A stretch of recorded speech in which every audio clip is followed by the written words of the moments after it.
Every prepper forum is lying to you. While you're hoarding canned beans and rice, the people who actually survived real disasters, they'll tell you food was never the problem. The thing that broke them first? You've never seen it on a single stockpile list. Here's the thing nobody talks about. You can have a basement full of canned goods, enough rice to feed a small army, water for months. But if you take blood pressure medication, heart pills, insulin, you've got maybe 30 days before things get real ugly. During Hurricane Katrina, diabetics didn't die from flooding. They died because they ran out of insulin within 72 hours. 72 hours, that's 3 days. And here's what makes this worse.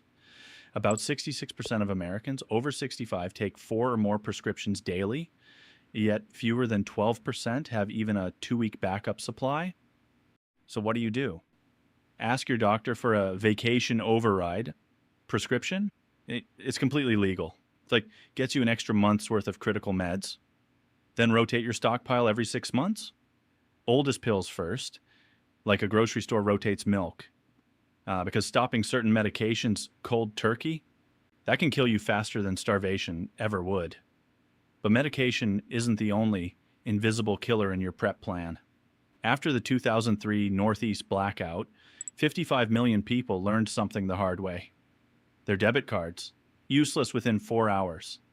ATMs turned into expensive metal boxes. Card readers became decorations. 55 million people standing around with plastic rectangles worth absolutely nothing. And here's where it gets worse. During Hurricane Sandy, gas stations were pumping fuel by hand, cash only, exact change only. Show up with a $100 bill? Sorry, buddy, no change available. Next in line. So here's the move. Keep at least $500 in small bills. 5s, 10s, maybe some 20s. Hide it in multiple spots around your house. Burglars who find one stash usually stop looking. They're lazy like that, and that waterproof container buried in your backyard beats a fireproof safe any day. Thieves can carry away a safe. Good luck finding a random spot in someone's garden. But cash won't help you if you can't hear the evacuation order coming. Cell towers look tough. Big metal structures reaching toward the sky. But here's the thing. Their backup batteries, 8 hours. That's it. After 8 hours of no grid power, your smartphone becomes the world's most expensive paperweight. No calls, no texts, no emergency alerts. During the 2011 Joplin tornado, people who caught the radio warning had a 22-minute head start. 22 minutes to grab the kids, get to the basement, and survive. Those relying on phone alerts? Many never got them at all. A hand crank radio needs 0 batteries. 30 seconds of cranking gives you about a minute of listening time. My arm got sore testing mine, but hey, it beats the alternative. Look for radios with same technology. It filters out warnings for counties 300 miles away and only screams at you when your area is actually in danger. The best part? Good models include a USB port to charge your phone. So here's something most preppers don't even think about.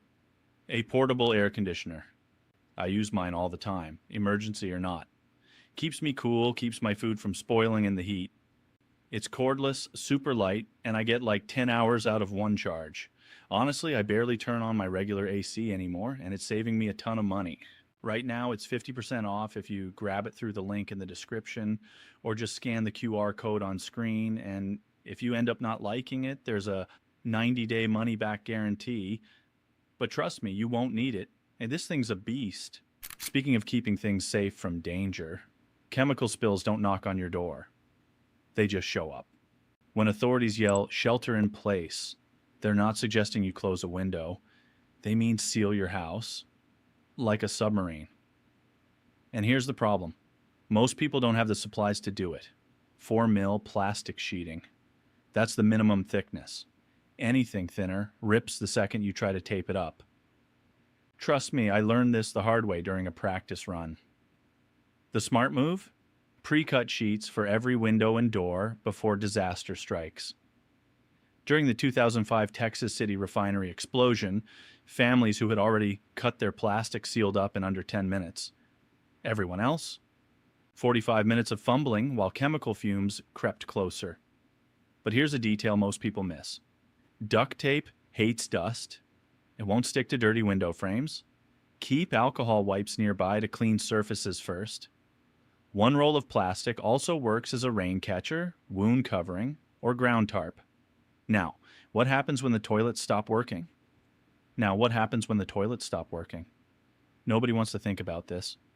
But after Superstorm Sandy, apartment buildings had sewage backing up through drains within 36 hours. 36 hours? That's a day and a half before bathrooms became hazmat zones. Here's your unglamorous solution. A 5-gallon bucket with a snap-on toilet seat lid costs maybe $15, works for weeks. But the bucket alone, that's just a container for misery. Enzyme-based waste treatment powder is the real hero here. It breaks down waste and kills the smell that would otherwise make your house unlivable. Cat litter works in a pinch, but it's heavy and doesn't control odor nearly as well. Quick math. The average person produces about 1.5 pounds of solid waste daily. Family of 4? You need a real disposal plan. Heavy-duty trash bags, 45-gallon rated, seal everything until services resume. Speaking of things that can ruin your home, let's talk about fire. House fires triple during power outages. Triple. Why? Because suddenly everyone becomes a 19th century pioneer. Candles on wooden tables, camp stoves running indoors, space heaters plugged into extension cords, never designed for that kind of load. Here's what kills me. Most people own exactly one fire extinguisher. It's under the kitchen sink, collecting dust since 2014. Great. What happens when the fire starts in your garage next to that generator you just bought? Fire doubles in size every 30 seconds. An extinguisher 40 feet away might as well be at your neighbor's house. You need multiple units, kitchen, garage, bedroom, hallway, near exits, always. Fight the fire with an escape route behind you. And that pressure gauge on the side? Check it monthly. A discharge extinguisher is just a red metal club. Look for ABC-rated models. They handle wood, gasoline, and electrical fires all in one. Now, about the water you'll actually drink, you can stockpile all the bottled water you want. But here's the math nobody does. 1 gallon per person per day, just for drinking and basic hygiene. A family of 4 needs 28 gallons weekly. That's over 100 gallons for just 1 month. Where exactly are you keeping that? Your living room aquarium? This is where filtration changes everything. A gravity filter like a Berkey turns pond water, rainwater, even that suspicious creek behind your neighbor's property into something drinkable. No electricity, no pumping, no batteries dying at the worst possible moment. Ceramic filters catch bacteria and parasites down to 0.2 microns. For perspective, that's 500 times smaller than a human hair. But here's what filter companies won't advertise. Most filters don't remove viruses. Flood situations with sewage contamination, you're still boiling that water after filtering. Municipal treatment plants have backup generators. They last maybe 48 hours. Now about keeping your devices alive when the grid goes dark. A 20-watt folding solar panel fits in a backpack and charges your phone in about 3 hours. No gas runs, no noise, attracting every desperate neighbor within earshot. Here's what most people miss, though. Solar panels charge things slowly. Power banks store that energy for later. You need both working together. A 20,000 milliamp hour power bank holds enough juice to charge your phone roughly 5 times. Fill it during daylight. Use it at night. Simple system. Puerto Rico after Hurricane Maria. Some areas went 11 months without grid power. 11 months. People with solar setups weren't just comfortable. They were the neighborhood charging station. Position your panels facing south at a 45-degree angle. That's the sweet spot for North America. And here's the surprise. Cloudy days still give you about 25% charging capacity. Not great, not useless. But power means nothing if you can't open your own food supply. Electric can openers are great until they're not. Power goes out, and suddenly you're staring at 50 cans of food you can't actually open. I've watched grown adults attack a can of beans with a hunting knife. It's not pretty, and it's definitely not safe. A decent manual can opener costs about 15 bucks. The military's P38 opener fits on your keychain, weighs almost nothing, and hasn't changed since World War II. There's a reason for that. It works. But here's what nobody talks about. Hand tools go way beyond can openers. A manual grain mill turns wheat berries into flour. A hand crank egg beater actually gets breakfast done. These aren't antiques. They're backup systems. One warning though, test your tools before disaster strikes. Those cheap imports from the discount bin, they break on the third can.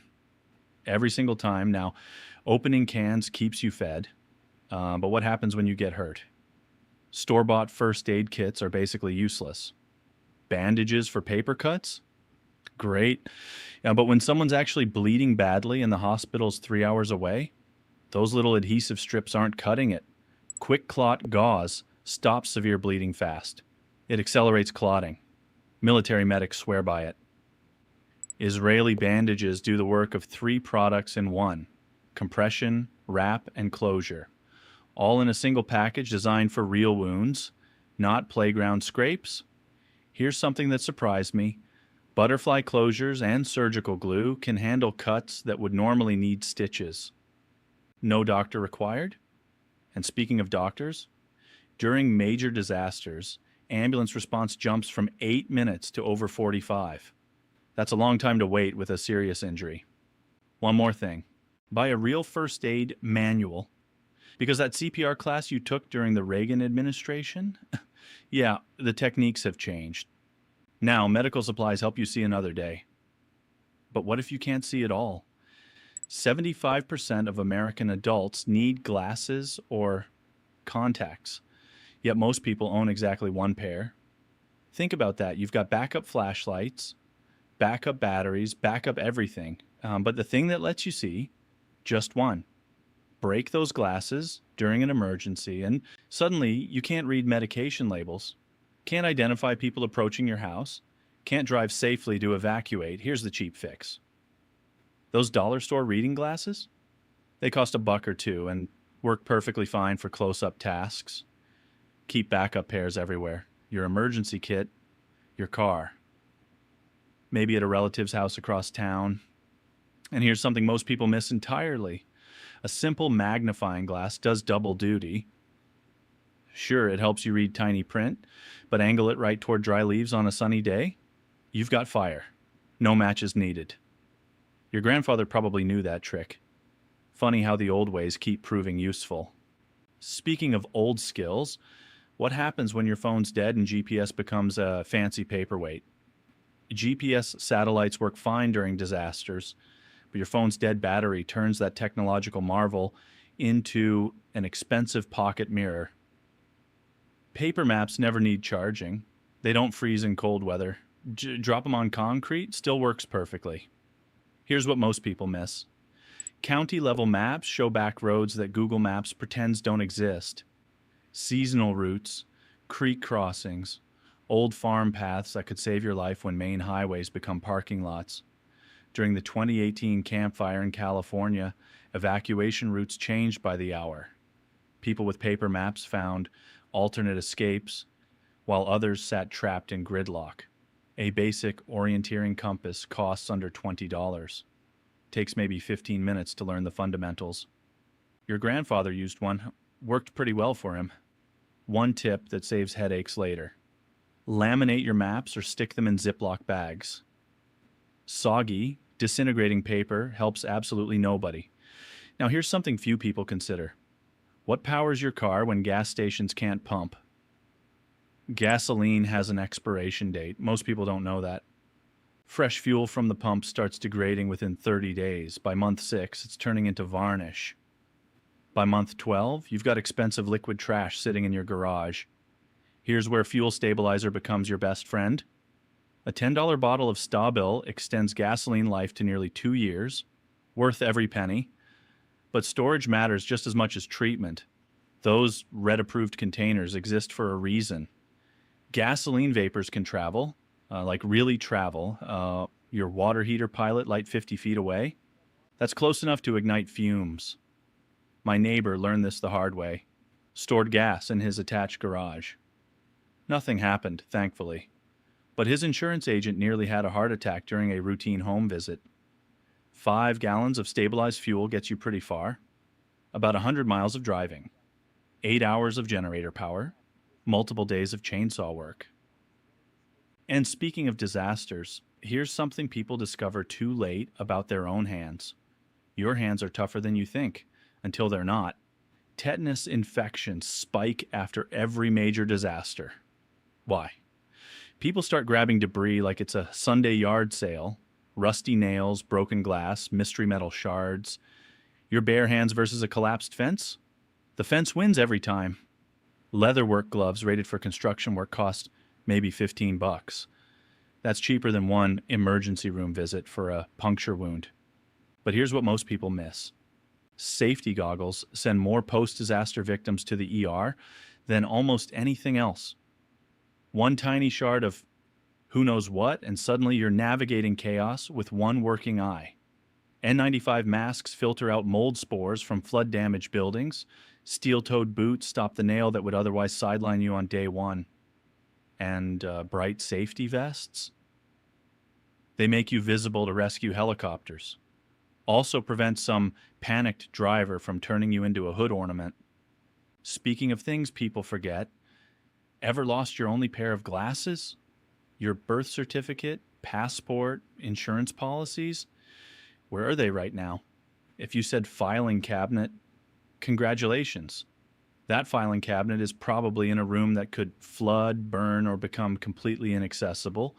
FEMA receives thousands of disaster claims every year. Know what delays most of them? People can't prove they owned anything. No deed, no policy numbers, no documentation whatsoever. Make photocopies. Store them in a waterproof bag somewhere outside your home. A trusted relative 3 states away works perfectly. But here's the part that takes 5 minutes and saves months of headaches. Walk through every room with your phone. Photograph everything. Open drawers. Film inside closets. Insurance adjusters can deny claims without proof of ownership, and your memory of that vintage record collection won't convince anybody. Toss scanned copies on a USB drive too. Weighs nothing. Fits anywhere. Speaking of things that weigh almost nothing but matter more than you'd expect, when's the last time you threaded a needle? When's the last time you threaded a needle? Probably decades ago, if ever. But here's the thing. A torn jacket in January isn't a fashion problem. It's a hypothermia problem. And stores won't be open. Regular sewing thread snaps under stress. Upholstery thread, though, that stuff repairs backpacks, tent seams, even canvas tarps. My grandfather fixed his army boots with the same needle kit for 40 years. One kit. 4 decades. Shoe goo deserves a spot, too. Separated soles turn good boots into flapping liabilities. A $5 tube buys you months of extra wear. Safety pins are the duct tape of clothing repair. Quick, ugly, effective. They've been saving soldiers since the Civil War. Speaking of quick fixes, duct tape works temporarily, but proper stitching survives weeks of hard use. The difference between a patch that holds and one that fails mid-evacuation, toss in spare buttons and zipper pulls? Small failures make perfectly good clothing worthless. Now, what happens when you need someone to actually find you? A whistle weighs less than your car keys, but it can save your life when your voice gives out after an hour of screaming for help. 3 short blasts, that's the universal distress signal. Rescue teams know it instantly. Signal mirrors work even better during daylight. These little reflective squares can catch a helicopter pilot's attention from 10 miles away. 10 miles? Your yelling travels maybe a quarter of that on a good day. Now, chemical glow sticks might seem like kid stuff. Halloween decorations, right? Wrong. They work underwater in freezing temperatures, and they won't ignite fuel vapors like open flames will. 8 hours of reliable light, no batteries required. Headlamps beat flashlights every time. Why? Both hands stay free. Try bandaging a wound while holding a flashlight in your teeth. Not fun. Here's a trick most people miss. Red lens filters preserve your night vision while still letting you see. Military folks have used this for decades. But what about your four-legged family members? During Hurricane Katrina, 44% of people who refused to evacuate did so because shelters wouldn't take their pets. 44%. People chose potential death over abandoning their dogs. Can you blame them?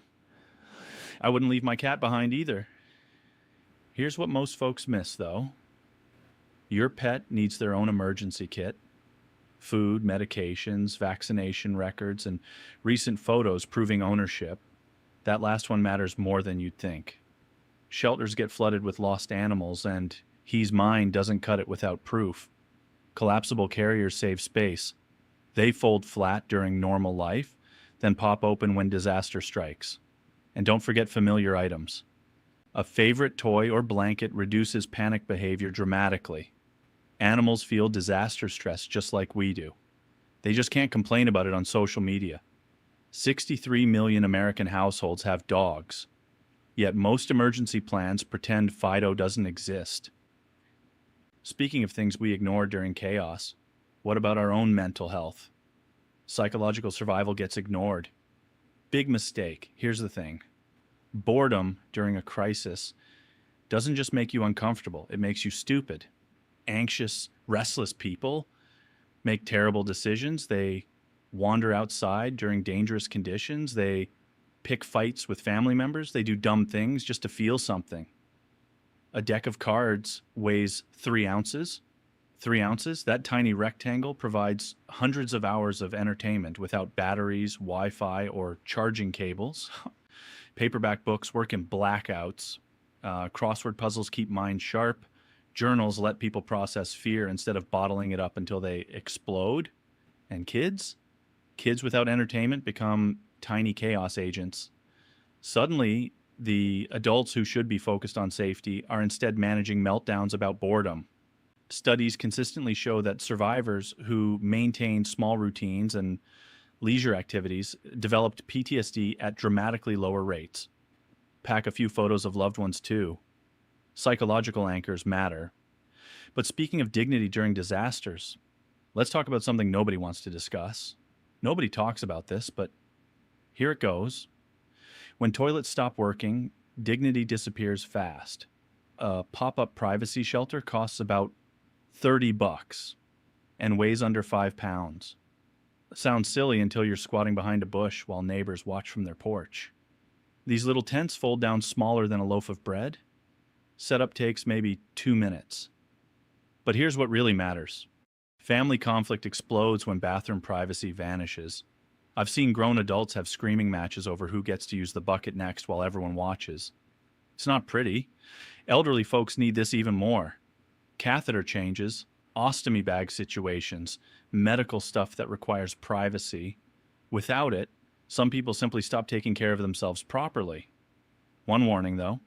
Anchor these things down. Wind catches them like kites. Nothing says emergency quite like chasing your bathroom tent down the street while your pants are around your ankles. Dignity weighs 5 pounds. Pack it